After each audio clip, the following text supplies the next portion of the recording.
ओम शांति। 19 मई 2020 की बाबा की वाणी है। बाबा के महावाक्य है, मीठे बच्चे, तुम अभी शांतिधाम सुखधाम में जाने के लिए ईश्वरी धाम में बैठे हो। यह सत का संग है जहाँ तुम पुरुषोत्तम बन रहे हो। प्रश्न, तुम बच्चे बाप से भी ऊंच हो, नीच नहीं, कैसे? बाबा कहते, बच्चे, मैं विश्व का मालिक नहीं बनता, तुम्हें विश्व का मालिक बनाता हूँ, तो ब्रह्मांड का भी मालिक बनाता हूँ। मैं ऊंचे ते ऊंच बाप तुम बच्चों को नमस्ते करता हूँ, इसलिए तुम मेरे से भी ऊंच हो। मैं तुम मालिकों को सलाम करता हूँ, तुम फिर ऐसा बनाने वाले बाप को सलाम करते हैं। ओम शांति। मीठे मीठे रूहानी बच्चों को नमस्ते। रेस्पॉन्ड भी नहीं करते हो? बाबा नमस्ते। क्योंकि बच्चे जानते हैं बाबा हमको ब्रह्मांड का भी मालिक बनाते हैं और विश्व का भी मालिक बनाते हैं। बाप तो सिर्फ ब्रह्मांड का मालिक बनते हैं, विश्व का मालिक नहीं बनते। बच्चों को ब्रह्मांड और विश्व दोनों का मालिक बनाते हैं। तो बताओ, बड़ा कौन ठहरा? बच्चे बड़े ठहरे ना, इसलिए बच्चे फिर नमस्ते करते हैं। बाबा, आप ही हमको ब्रह्मांड और विश्व का मालिक बनाते हो, इसलिए आपको नमस्ते। मुसलमान लोग भी मामेकम सलाम, सलाम मामेकम कहते हैं ना। तुम बच्चों को यह खुशी है जिनको निश्चय है, निश्चय बिगड़ तो कोई यहाँ आ भी न सके। यहाँ जो आते हैं वो जानते हैं हम कोई मनुष्य गुरु के पास नहीं जाते हैं, मनुष्य बाप के पास, टीचर के पास, वह मनुष्य गुरु के पास नहीं जाते। तुम आते हो रूहानी बाप, रूहानी टीचर, रूहानी सतगुरु के पास। वह मनुष्य तो अनेक है, यह एक ही है। यह परिचय कोई को भी था नहीं। भक्ति मार्ग के शास्त्रों में भी है कि रचता और रचना को कोई भी नहीं जानते। न जानने के कारण उनको अर्फन कहा जाता है। जो अच्छे पढ़े लिखे होते हैं समझ सकते हैं हम सभी आत्माओं का बाप एक ही निराकार है। वो आकर के बाप, टीचर, सतगुरु भी बनते हैं। गीता में कृष्ण का नाम बाला है। गीता है सर्वशास्त्रमय शिरोमणि, सबसे उत्तम ते उत्तम। गीता को ही माई बाप कहा जाता है और जो भी शास्त्र है उनको माता पिता नहीं कहेंगे। श्रीमद् भगवद गीता माता गाई जाती है। भगवान के मुख कमल से निकली हुई गीता का ज्ञान ऊंचे ते ऊंच बाप है, तो जरूर ऊंचे ते ऊंच की ही गाई हुई गीता हो गई क्रिएटर। बाकी सब शास्त्र है उनके पत्ते क्रिएशन, रचना से कभी वर्षा मिल न सके। अगर मिलेगा भी तो अल्पकाल के लिए। दूसरे इतने ढेर शास्त्र है जिनके पढ़ने से अल्पकाल का सुख मिलता है, एक जन्म के लिए। जो मनुष्य ही मनुष्य को पढ़ाते हैं। हर प्रकार की जो भी पढ़ाइयाँ है वो अल्पकाल के लिए है। मनुष्य मनुष्य को पढ़ाते हैं, अल्पकाल का सुख मिलता है। फिर दूसरे जन्म में दूसरी पढ़ाई पढ़नी पड़े। या तो एक निराकार बाप ही है जो एक ही जन्म के लिए वर्षा देते हैं। कोई मनुष्य तो दे न सके, वह तो वर्थ नॉट पेनी बना देते हैं।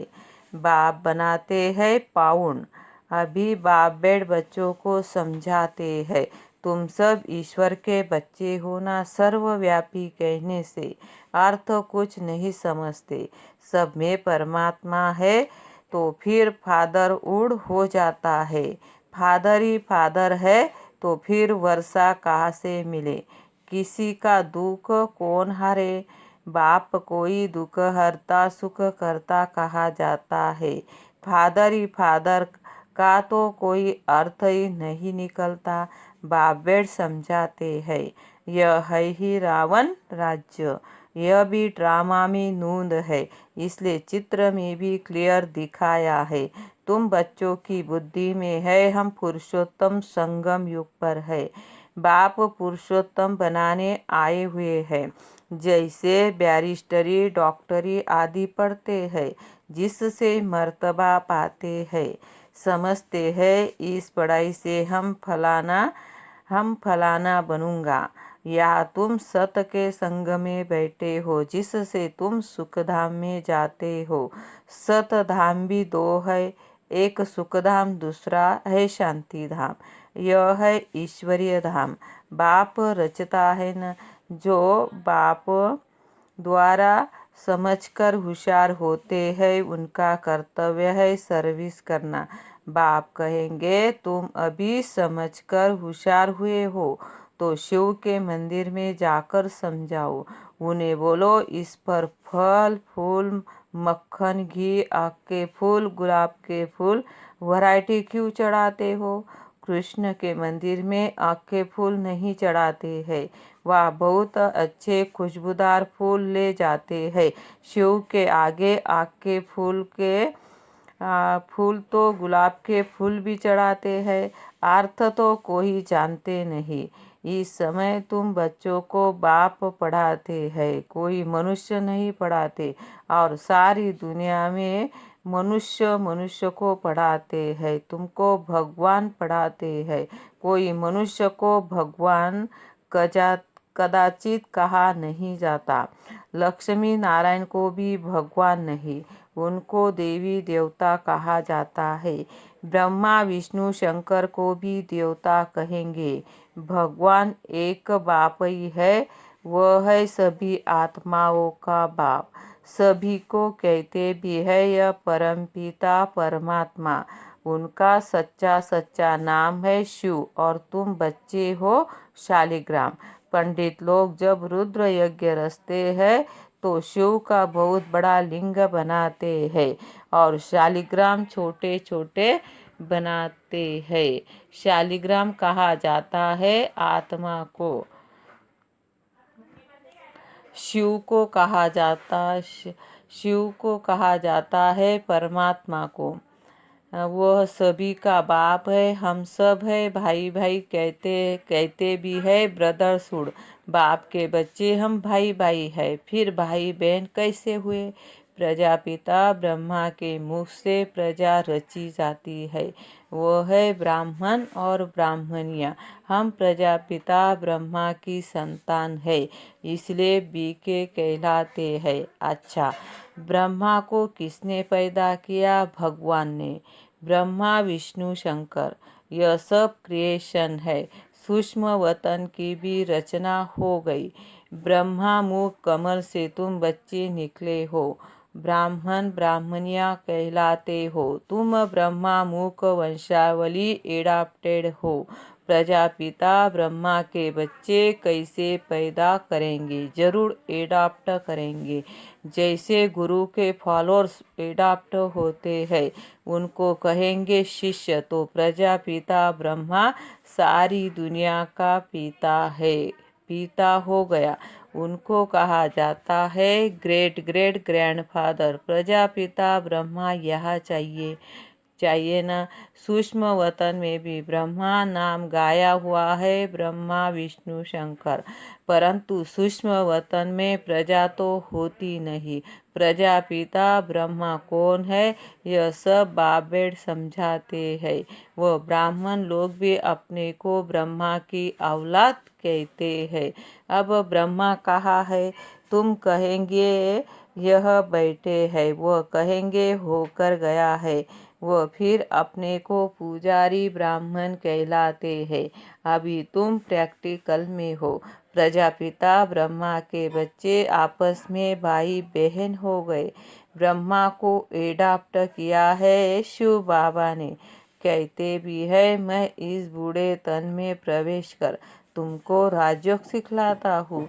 मनुष्य को देवता बनाना यह कोई मनुष्य का काम नहीं है।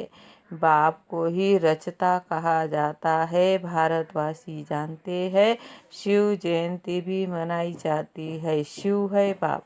मनुष्य को यह भी पता नहीं है कि देवी देवताओं को यह राज्य किसने दिया। स्वर्ग का रचयिता है ही परम आत्मा, जिसी को पतित पावन कहा जाता है। आत्मा असुल पवित्र होती है, फिर सतो रजो तमो में आती है। इस समय कलयुग में सब है तमो प्रधान, सतयुग में है सतो प्रधान। आज से 5000 वर्ष पहले इन लक्ष्मी नारायण का राज्य था। 2500 वर्ष देवताओं की डिनास्टी चली, उनके बच्चों ने भी राज्य किया न। Lakshmi Narayan the first the second ऐसे चला आता है। मनुष्य को इन बातों का कुछ भी पता नहीं। इस समय सब तमोप्रधान प्रतीत। यहाँ एक भी मनुष्य पावन हो ही नहीं सकता। सभी पुकारते हैं, यह पतित पावन आओ, तो पतित दुनिया हुई ना। इनको ही कलयुग नरक कहा जाता है। नई दुनिया को स्वर्ग, पावन दुनिया को कहा जाता है। फिर पतित कैसे बने, यह कोई भी नहीं जानते। भारत में एक भी मनुष्य नहीं जो अपने 84 जन्म को जानते हो। मनुष्य मैक्सिमम 84 जन्म लेते हैं, मिनिमम एक जन्म। भारत को अविनाशी खंड माना गया है, क्योंकि यही शिव बाबा का अवतरण होता है। भारत खंड कभी विनाश नहीं हो सकता। बाकी जो अनेक खंड है वह सब विनाश हो जाएंगे। इस समय आदि सनातन देवी देवता धर्म प्रायलोप हो गया है। कोई भी अपने को देवता नहीं कहलाते हैं, क्योंकि देवताएं सतो प्रधान पावन थे। अभी तो सभी पतित पुजारी बन गए हैं। यह भी बाबेड़ समझाते हैं। भगवान वाच है ना, भगवान सभी का बाप है। वो एक ही बार भारत में आते हैं। कब आते हैं? पुरुषोत्तम संगम युग पर। इस संगम युग को ही पुरुषोत्तम कहा जाता है। यह संगम युग है कलयुग से सतयुग, पति से पावन बनने का। कलयुग में रहते पतित मनुष्य, सतयुग में है पावन देवता, इसलिए इनको पुरुषोत्तम संगम युग कहा जाता है। जबकि बाप आकर पति से पावन बनाते हैं। तुम आए ही हो मनुष्य से देवता पुरुषोत्तम बनने। मनुष्य तो यह भी नहीं जानते कि हम आत्माएं निर्वाण धाम में रहती है, वहाँ से आते हैं पाठ बजाने। इस नाटक की आयु 5000 वर्ष है। हम इस बेहद नाटक में पाठ बजाते हैं। इतने सब मनुष्य पाठधारी है। यह ड्रामा का चक्र फिरता रहता है, कभी बंद होने का नहीं है। पहले तो इस नाटक में सतयुग में पाठ बजाने आते हैं देवी देवता, फिर त्रेता में क्षत्रिय। इस नाटक को भी जानना चाहिए। यह है ही कांटों का जंगल, सब मनुष्य दुखी है। कलयुग के बाद फिर सतयुग आता है।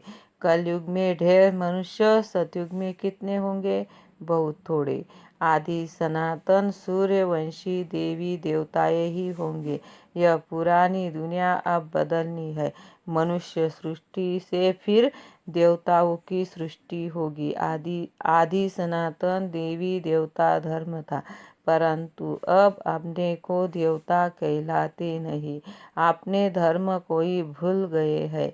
यह सिर्फ भारतवासी ही है जो अपने धर्म को भूल गए हैं।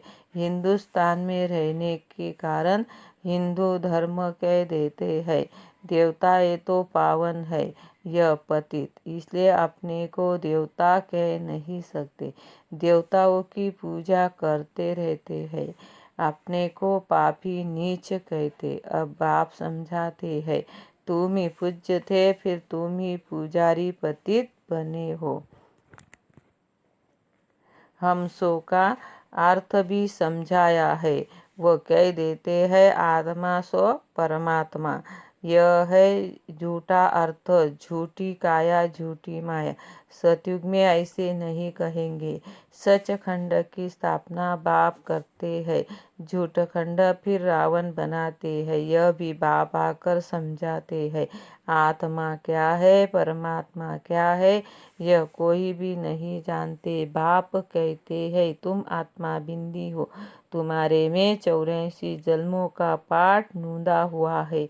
हम आत्मा कैसी है यह कोई नहीं जानते। हम बैरिस्टर है, फलाना है, यह जानते हैं। बाकी आत्मा तो एक भी नहीं जानते। बाप ही आकर पहचान देते हैं। तुम्हारी आत्मा में 84 जन्मों का पाठ अविनाशी नूंदा हुआ है, जो कभी विनाश नहीं हो सकता। यही भारत गार्डन ऑफ फ्लावर था। सुख ही सुख था, अभी दुख ही दुख है। यह बाप नॉलेज देते हैं। तुम बच्चे बाप द्वारा अभी नई नई बातें सुनते हो। सबसे नई बात हुई तुम्हें मनुष्य से देवता बनना है। तुम जानते हो मनुष्य से देवता बनने की पढ़ाई कोई मनुष्य नहीं पढ़ाते, भगवान पढ़ाते हैं। उस भगवान को सर्वव्यापी कहना यह तो गाली देना है।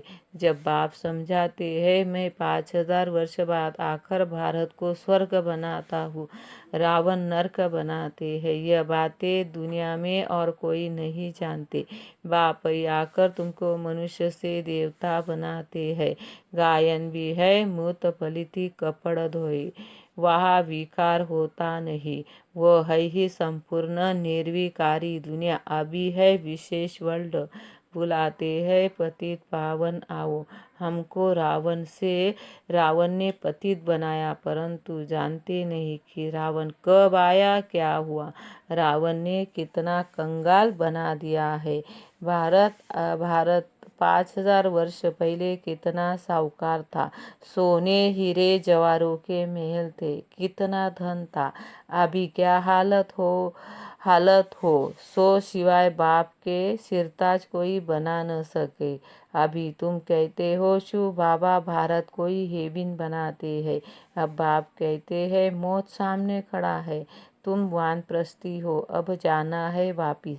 इसलिए अपने को आत्मा समझो, मामेकम याद करो, तो पाप भस्म हो जाएंगे। अच्छा मीठे मीठे सिखिलदे बच्चों प्रति माता पिता बाप दादा का याद प्यार और गुड मॉर्निंग। रूहानी बाप की रूहानी बच्चों को नमस्ते। हम रूहानी बच्चों की रूहानी बाप दादा को याद प्यार नमस्ते। ओम शांति।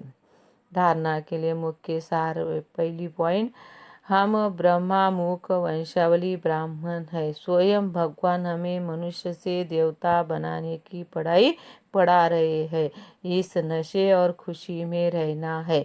पुरुषोत्तम संगम योग पर पुरुषोत्तम बनने का पुरुषार्थ करना है। दूसरी पॉइंट, अभी हमारी वानप्रस्थ अवस्था है, मौत सामने खड़ा है, वापिस घर जाना है।